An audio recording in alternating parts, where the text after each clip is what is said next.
Hey, friendo, Steve here. And Larson. Welcome back to Going In Raw, the only pro wrestling podcast you need to be listening to.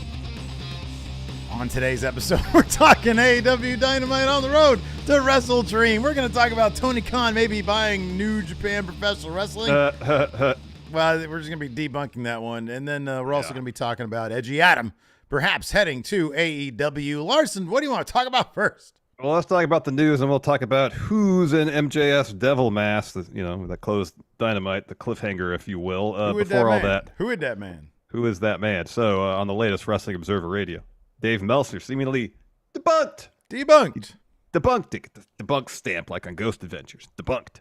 Hey, sorry, not to interrupt. Oh, I just did, and I apologize. We have the fodder for a Punk Daily later on today. I know we got a lot going on. We do have a lot going on today. Got a lot going on. We got business meetings and predictions to do. Yeah. You see HBK say that. Yeah, he'd welcome CM Punk in NXT. There's your Punk Daily. There's your Punk Daily tonight. Okay, sorry. Go ahead. All right, there we go. So Dave Meltzer, debunked. Debunked. The rumor going around that Tony Khan was buying or had bought New Japan Pro Wrestling, saying the following: the rumor about his buying New Japan, he thought it was just preposterous. They're doing a recap on Wrestling Observer Radio about Tony Khan's media call. Though he didn't deny it. Yeah, he was just going like, where did that come from? Somebody made something up on Twitter and it spread. There was no legitimate source. I mean, I don't think people understand how difficult it is for an American to buy a Japanese company. WWE tried to buy Stardom. WWE tried to buy, wasn't it Noah? Companies aren't going to sell. It's not impossible, but it's highly unlikely. Japanese companies usually do not sell to Americans. Mm-hmm. Again, not, I would say 100% conclusive. That's it. 1,000% debunked. Like 99% debunked. I kind of feel like it was debunked. I was watching this video. Have you ever heard of the Phantom? Menace, yes, I've seen the movie. It's terrible. No, I saw some YouTube video about like back in the year 1000. Like some of the higher ups there in the Roman Empire. No, not Roman Empire. I don't know who it was. They erased 300 years from history. So like we're actually living in the 1700s. The guy did his best to debunk it, but now that's all I'm thinking about. Anyways, yeah, I feel like this is properly debunked, man. And that was I don't think that there was a whole lot of merit to it to begin with. It was just something that somebody was like, hey, would it be wild if Tony Khan, this new era of AEW, was Tony Khan buying New Japan, and then they just start spreading. I think the 2 points that probably are the most sort of, I don't know, point towards this being debunked is the point about like Japan really making American companies. It's not easy to buy Japanese companies if you're an American. It really isn't. But number two, on top of that, his announcements tend to be pretty underwhelming. So this is probably just like a change in programming in terms vis-a-vis the amount of pay-per-views we should expect per year. Maybe what Andrew Zarian was talking about, the Max deal. Or there's a new era because you think you know me. Oh. Edgy Adam. Oh, that was going to be a Switchblade era. Yeah. Well, that'd be great. But no, Edgy Adam Copeland could be coming to AEW. Let's segue to this. This is more from Meltzer. He reported the latest on the whole Edgy Adam going to AEW. Adam Edge Wrestling. These transcripts come to you from Cultaholic. This is what Dave had to say. If that's the deal, or he could cost Christian the title, come in as a babyface feud with Christian, there's something that's going to get him back. I mean, it's obviously working with Christian. I don't know if he's going there or not. I just know that people in WWE, at least just a few weeks ago, believed he was going there. I haven't really asked anyone because it just hasn't been anything that has come up. When I watched that promo, October 1st is an interesting day. Just with nobody at ringside, that's where you would do it. And PW Insider adds that Edge, who they say also his contract expires at the end of this week, has been removed from the miscellaneous list of WWE's internal roster. Mm-hmm. He's still on the .com roster, but internally no longer listed with the company. Yeah, man. Seems kind of obvious. We'll probably expect to see him on Sunday. That's pretty cool. Probably likely. Yeah, him and Christian, back together interacting. I loved their show together. I love them as a tag team together. I think and now Christian just, firing on all cylinders. Maybe he'll make Edge a little bit more interesting because he really wasn't that interesting during this past run with WWE. No. I think that he's got a lot to offer, man. I think Edge is pretty great, but nothing that he ever did as a character during this last run really did a whole lot for me. So maybe being in AEW, a little bit more freedom, plus some guys there that he could work with, especially Christian. I'd be interested in seeing that. I don't know if it's like going to be a needle mover for the company, but I think it's a good piece. I think, if you can get that, it's not going to hurt, your business at all. It'll probably help it a little bit. Do you think it's going to come? This is a stupid line of questioning because we keep on calling him Edgy Adam. He's not just going to be Adam Copeland, is he? Yeah. He's not going to be Sexton Hardcastle, is he? I would prefer that. You can't do that. No, you can't do that seriously. Sexton. You can't. Yeah, I know. It sounds like one of the drummers from Spinal Tap. You can't be Sexton Hardcastle. So as to not to be like boring, would you come out and be like, "Oh, it's Adam Copeland," and then like you just create a new name for yourself? Well, if he named himself after a Pearl Jam song because he loved Pearl Jam. Better Man. He was Edge before. Now he's deep. Hey, there you go. What happens if you go over the edge? You go deep. Yeah, exactly. I like that. That's good. I'm Jeremy. Yeah. And I have spoken. I don't know if you want to name yourself after that kid there, Edge. No, probably not. Probably not. So, I would be surprised if he shows up on Sunday at Wrestle Dream. Yeah, man. If his arrival in AEW is ushering in a new era. Sure, I don't know if that era is going to be the era of deep. Yeah. But I had another thought. That's a gnarly song too. The lyrics on that one. That's a gnarly song. Yeah, I know. It is. I don't know about that one. The yellow lead. Maybe he'll name himself out of a Pearl Jam song after a Pearl Jam song of their kind of like middle-aged, mid-tempo rock era. So everything over the past 20 years. Exactly. Yeah. I don't know. Yeah, I can't. I don't have any names. I don't know any of those songs. Yeah, I don't either. Worldwide. You can't call yourself Worldwide Suit. You can't do that. No. Maybe his finisher will be Do the Evolution. Oh, there you go. That's okay. That's not. Yeah, that's bad. So, anyways, bad. I think that's cool. That's good for him. Hopefully, he'll show up and give a little kick in the ass to AEW. I thought Dynamite was fine last night. I thought let's talk about, of course. At the end of the show, they did this cool cliffhanger thing. I thought the Swerve Hangman signing was pretty cool. Hangman stab Swerve in the hand. That was cool. Couple of long promo-y bits during the show. And they were back to back. That was the brutal part, is you had the Cole, MJF, Jay White segment, which was like 20 minutes of all talking. And I was like, all right, time for a commercial break. No, there was that sit-down interview with Christian and Darby that was 5 minutes too. Mm-hmm. Yeah. It was like almost a half hour of just talking with no breaks. Yeah. Now that I mention it, and then there was also those two matches that were fairly meaningless, like the 4-ways that really didn't do anything. So never mind. Dynamite kind of sucked last night, but it did end on a cliffhanger that everybody was talking about. Before we talk about that real quick, got a super chat here from Noor. Says, instead of Edgy Adam, just do Adam plus Edge. Adge. I don't like that. It's Adge. Mm-mm. No good. Sorry, Noor. No. Come back with a better sorry. one. Yeah, it was a good try. Yeah, look at the Pearl Jam library and see what you can come up with. Here, I'll look into that. Go ahead. You talk. You have a theory about this, and I don't. I have a counter theory. Not that I think it's better than what we talked about earlier, but it's just something else. So go ahead. All right, cool. So Fazzy93, also a member for 44 months, says debunked. Hello, friendos. Hello, Fazzy. Thanks for being here. Yeah, it's Adam Cole. That's what I think is under the mask. I think it's Adam Cole. I think that the foot injury is kayfabed. I know that. So here's the thing. Everybody, as soon as Cole said that I'm going to require surgery, my ankle exploded. Look, number one, if you look at what he was doing after, like right after when he jumped off the thing and he came running around the thing and then he got on the apron, he got down off the apron. And I know he's an athlete. I know he's a wrestler and wrestlers can sort of adjust. But if his ankle exploded in 3 places, just let me finish the sentence. I don't know that he could do all that stuff. I have more to this theory. Larson, go ahead. Now, I'm not a doctor. I'm not an orthopedic surgeon, but usually if you have an ankle break that requires surgery and it's broken in 3 places, that generally means your foot's just kind of dangling there. Right. Correct. If your ankle's broken. Right. So I've seen that personally happen. Mm-hmm. And let's say it's impossible, but the fact that he was able to do what he did, get in the ring, pick up the thing, like he didn't miss a beat. He didn't. Not to say it's impossible, but when they said his ankle was broken, I was like, if you've torn ligaments, I don't know that you're completely and totally, and he's a professional, but So when you sprain your ankle, there's various grades to a sprain, and that's the damage to the ligaments. And I believe like a grade 3 ankle sprain, I don't know if it's a complete tear of the ligament, but it's a significantly damaged. Now, So if he said, I tore ligaments, all right, you sprained your ankle really, really bad. I want to make this clear really quick. I want to make this absolutely 100% clear.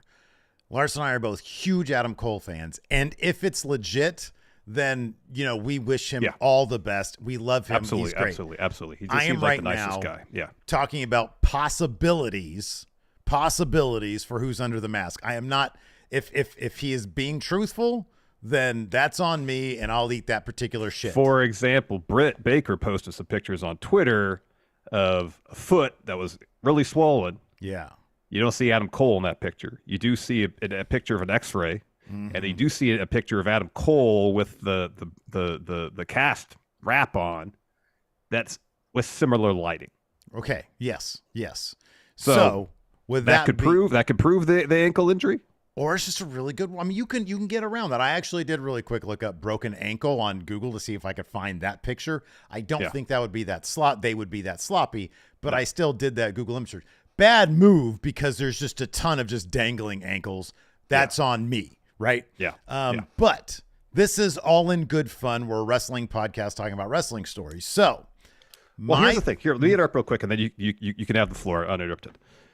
The last time I believe we've seen MJF's devil mask was in the backstage segment, the locker room segment with MJF and Adam Cole after All Out, when they're talking about that they have to defend the Ring of Honor tag titles. After All In, they have to defend the Ring of Honor tag titles at All Out. The devil mask is behind Adam Cole, next to his jacket, not behind MJF. And that was pointed out on Twitter. I saw that as well, and you're absolutely right. So that could have been a really cool Easter egg. They very recently, I forget which one it was, but somebody talked recently about Kyle O'Reilly and how his rehab or whatever, his health is coming along, and that they're hoping to have him back at some point. But that could have been misdirection because there are, 4 people plus the person in the mask. So 5 total, yes. Right. So if the person in the mask is Adam Cole, you could have the Kingdom and Roderick Strong, and maybe the returning Kyle O'Reilly as Adam Cole's big thing. Now, I don't know if that means that they would have worked the injury from the beginning when he jumped off the thing, or if he did, bust up his ankle and they thought about something. Yeah. Well, here's the thing. Also, sorry to interrupt again. No, at this point, it's not interrupting. It's a conversation. It's a conversation. Yeah. So remember when I jacked up my ankle real bad? I didn't break it. I sprained the hell out of it. Oh my and God, it swelled up huge, and it looked like a raw piece of roast beef.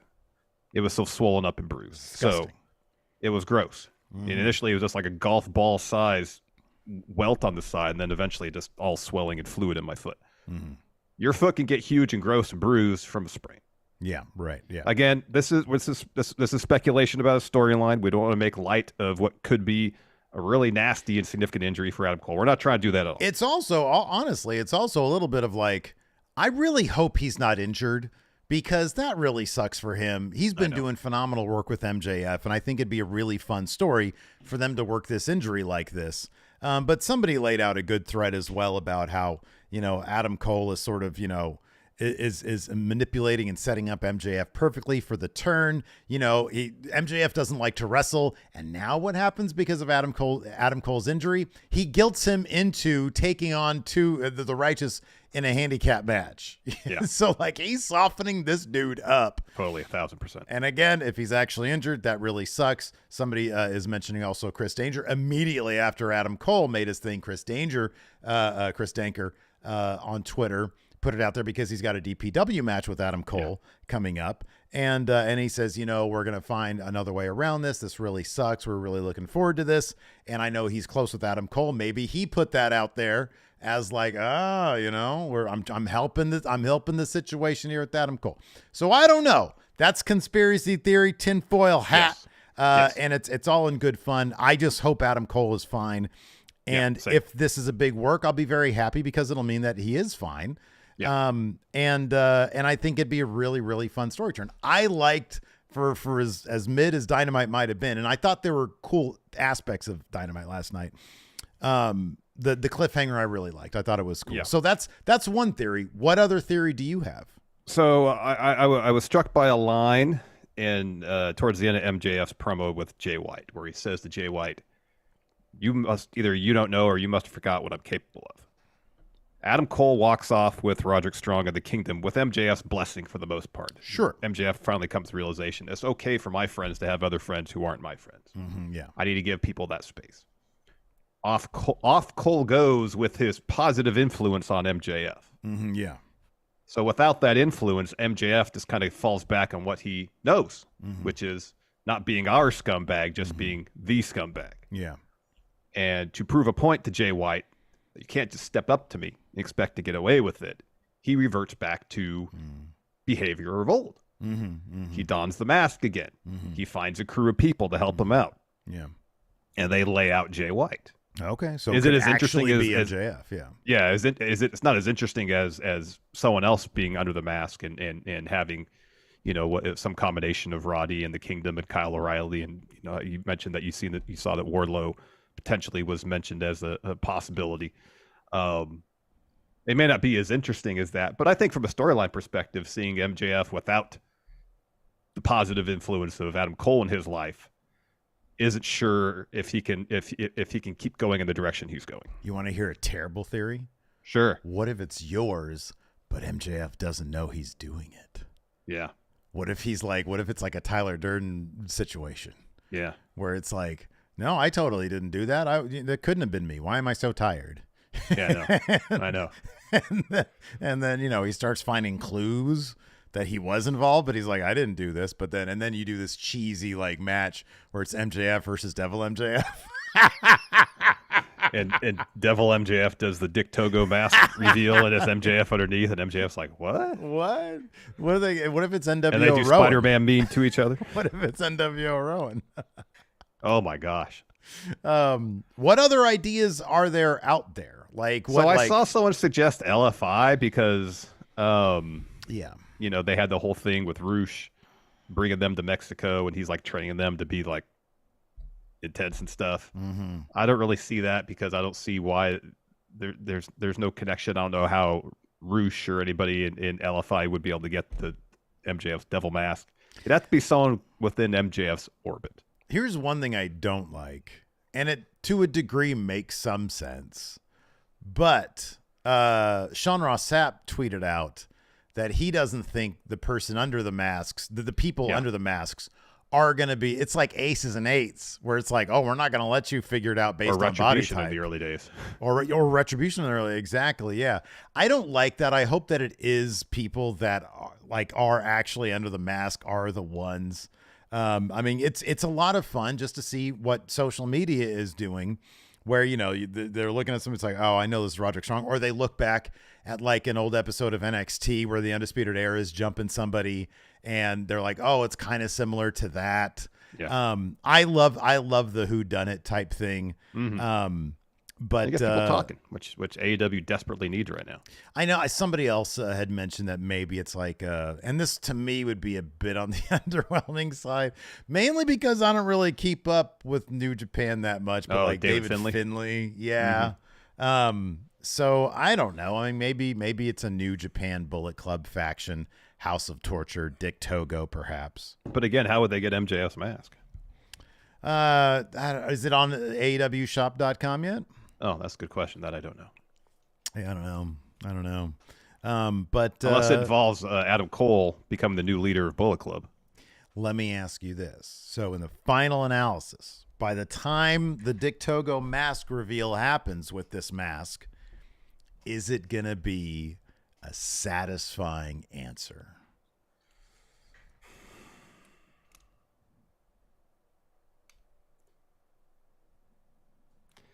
So, given how they've booked the Adam Cole MJF storyline, I would like to hope so. I'd hope satisfying. I hope. And in AEW, from a storyline perspective, I feel like there's a renewed emphasis on telling stories and developing character over the last 3, 4, 6 months. On the other hand, history has kind of told me not to get my hopes up too much when it comes to AEW delivering from a storyline perspective. Yeah. So I'm cautiously looking at this as, all right, this hopefully will be satisfying, but I'm hoping for the best, expecting mid. It could be Edge. I mean, are there people in... Hey, what about this? Edge? Edge is like 6'3", though. Like, he's pretty tall. He's huge, yeah. He's WWE's Edge, Cardona, Brian Myers. Oh, wow. Edge heads return, Steph DeLander. Yeah. Edge heads. Edge heads. I like this. You know what? Before we move on, I like this super chat here from Trey Davis. He says, I think one of the big takeaways here is that maybe AEW are trying to create new stories to get that tune in next week feel.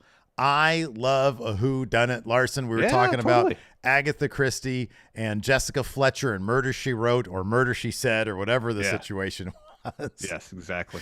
I don't know. Here's the funny thing about that, dude. The only reason I brought up Agatha Christie is because I remember there being some connection. Otherwise, I would have no idea who Agatha Christie is. Oh, really? Murder, She Wrote's like the closest thing I remember like thinking about Agatha Christie in line with Murder, She Wrote.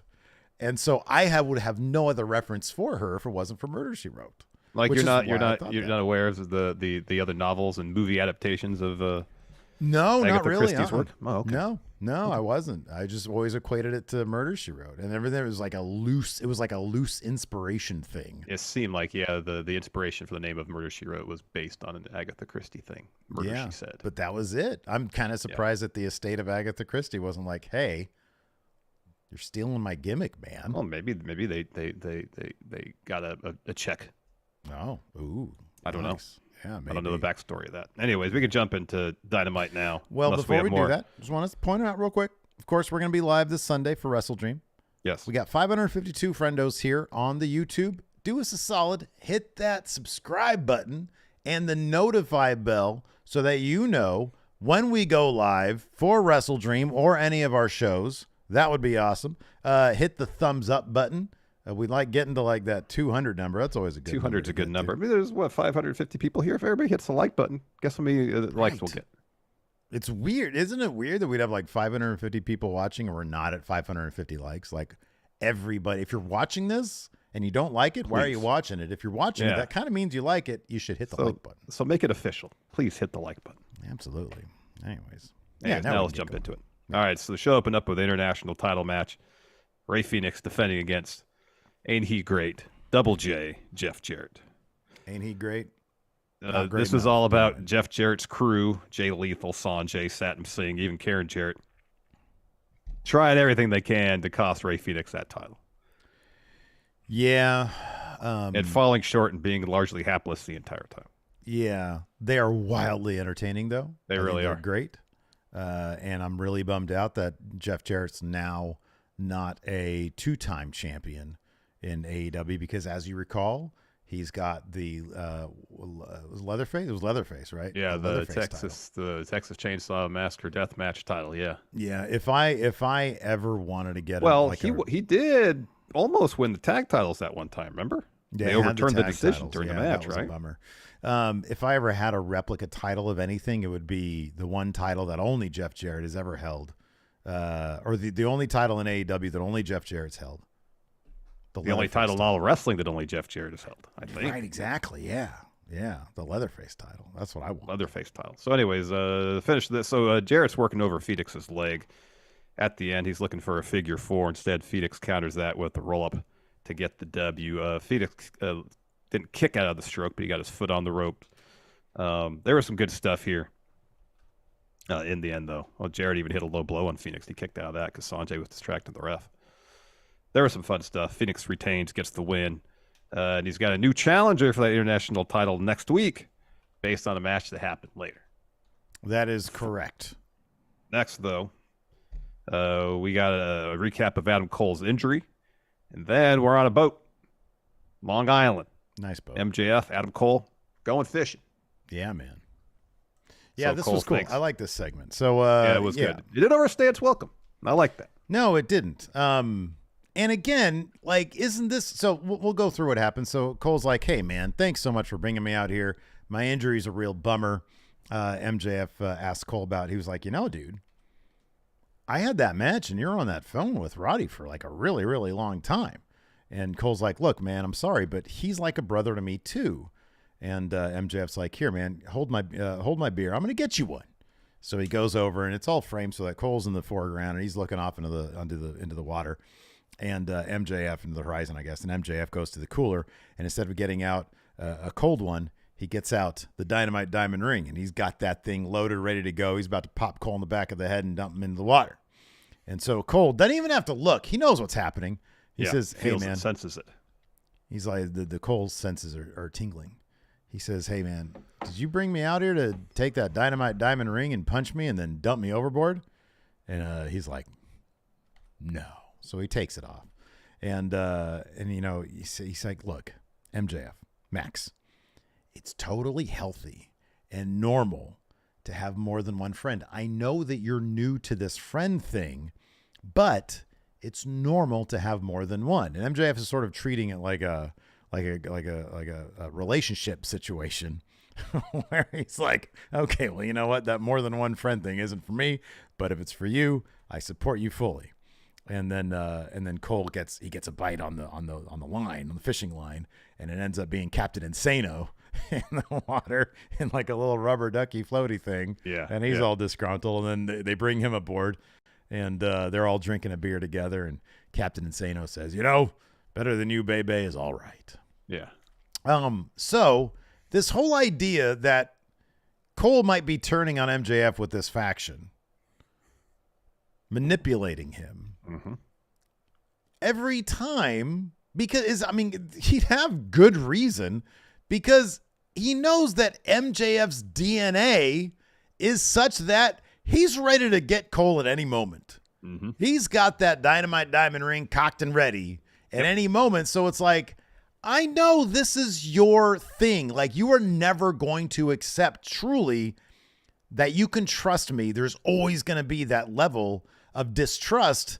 So I'm going to get mine because I know that this isn't going to work. Yeah. It's entirely possible.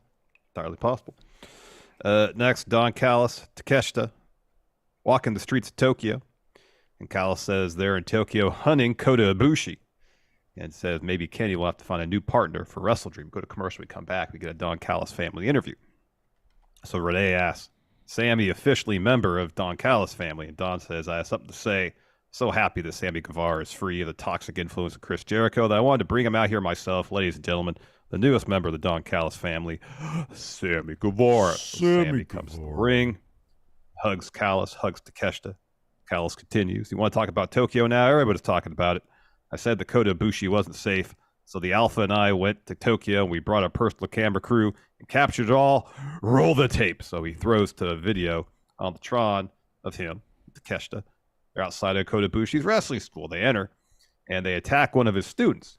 The student's like, hey, Kota's going to be here in a couple minutes. So sure enough, Kota slides in the ring. He lays into Takeshita, checks on his student. Takeshita tries to choke him out. Instead, Kota reverses that, hits him ground and pound. And the Callis hits him with an umbrella, and Kota's like, you get trans Kota Ibushi here almost. So he goes after Callis, but then Takeshita picks up a kettlebell and blasts Kota Ibushi in the head with it. Yeah, that was gnarly. And so then they choke out Kota Ibushi with Takeshita's coat. So back to the ring with Don. He says Don Callis' family has never been stronger with the Alpha, with Will by God Ospreay, and with Sammy Guevara. So Sammy takes the mic and says, you know, I'm being painted as the bad guy here when I'm really the hero. Chris Jericho is the villain. For 4 years, he was holding me back. I was champion without him. I did pay-per-views without him. I was great on my own. Every time I'd fly high, he would clip my wings and hold me back.